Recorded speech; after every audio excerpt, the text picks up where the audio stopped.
Thanks, Russ. Appreciate you getting together with me in London again. This is lovely in town for the BET show.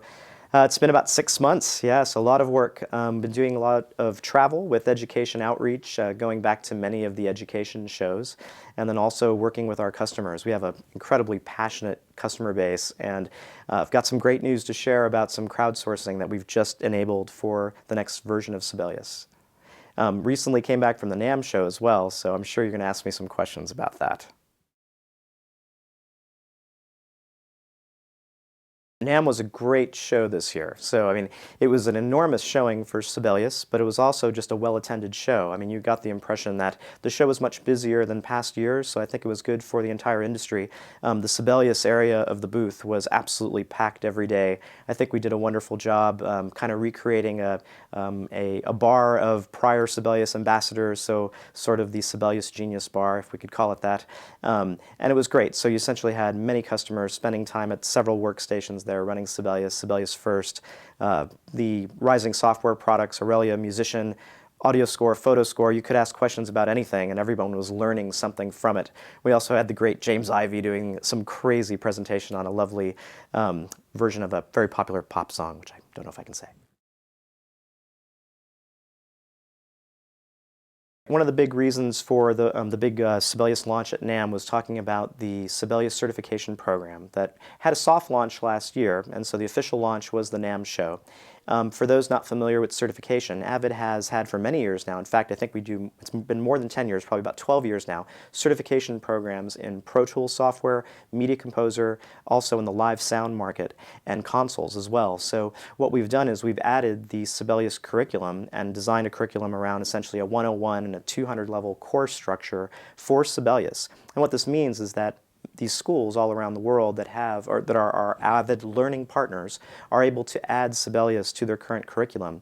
But it also opens the doors to music schools that really wouldn't have considered themselves the proper candidate for teaching certified courses in Avid software. You can imagine a conservatory thinking that it would be overkill to offer certification in Pro Tools, even though their students may really want to use Pro Tools. So by launching Sibelius certification, we've created a situation where those music schools, in many cases, we're already teaching Sibelius, will add Sibelius certification to their existing curriculum, and then can add Pro Tools quite easily and other applications as well for certification. In these 6 months that led up to NAMM, been doing quite a bit of customer outreach, and one of the things that was very clear was we really had to tap into this very passionate user base. They really want to give us wonderful suggestions on how Sibelius can grow, how Scorch can grow, how the whole thing can really change over time, and not necessarily stay the professional application that it is today, or I should say the professional notation platform that it is today, but also do more in the sense in the publishing direction, but also in collaboration and performance. There's just so much to share. So about improving the application, but also doing more in different directions, adjacencies. And so what we did just prior to the show, we did a soft launch of IdeaScale. So on the Pro Tools side, we have a Pro Tools feedback community called protools.ideascale.com. And prior to NAMM, we launched the Sibelius feedback community. So it's open to everyone. It's no login required. So essentially Sibelius.ideascale.com.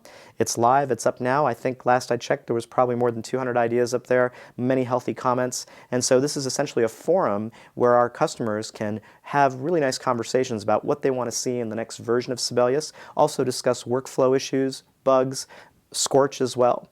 And what you can do is you not only can talk about the features amongst yourself, but we have developers that are also involved in the discussions and moderating those discussions, and you also have the ability to vote ideas up and down. So you very quickly get a sense of, say, what are the top 5 things customers want to see in the next version. So I don't think we'll design the next release entirely from this pool of ideas, but we would certainly draw from it. And I can certainly tell you that the Pro Tools 9 and Pro Tools 10 releases absolutely used IdeaScale to design those products, and they were very successful with the customer.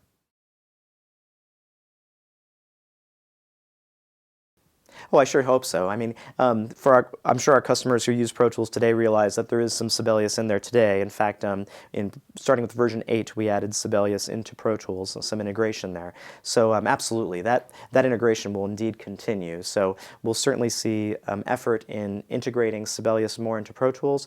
But we're not going to leave the professional notation environment that Sibelius is. I mean, we will absolutely continue to support Sibelius as a separate professional app, but more importantly, also bring it into the education space as well with Sibelius First. So I'm not sure many of our customers realize that Sibelius also has a less expensive option called Sibelius First, which is really geared towards the education market and the retail market, and it essentially has a price point where everyone can get into a professional notation package that essentially is very similar to the full version of Sibelius. I would liken this to Pro Tools Express to Pro Tools. There is an application called Scorch, so it's called Avid Scorch, and you can see that only as an iPad device. So if you have an iPad, you can go to the store, search for Scorch, and that's right. Essentially, it's a sheet music viewer, but also the ability to purchase sheet music from many publishers that are using the Scorch SDK. So what this means is you can essentially download the app today and quickly be browsing tens of thousands of titles from publishers such as Hal Leonard. So essentially, anything on the Billboard Top 20 you could download, many of your classical favorites, and then once it's downloaded, there's actually a synthesis engine inside the app that will play back the score for you. Or you can not have the synthesis engine playback, and you essentially use the iPad as a digital sheet music stand. So it really is a fun way to kind of have your music with you in a portable tablet device. It is reading Sibelius files, so you do have the ability to essentially save your Sibelius files into a Dropbox account, and you can access them through the iPad and open up your Sib files. So that is absolutely possible. There's even a wonderful third-party site called scoreexchange.com. And right now, Score Exchange allows you to sign up for a free account, and you can upload your scores and essentially publish your scores through Score Exchange as well. So not only is there a way to view your scores, there's also a way to sell your scores. So pretty exciting stuff.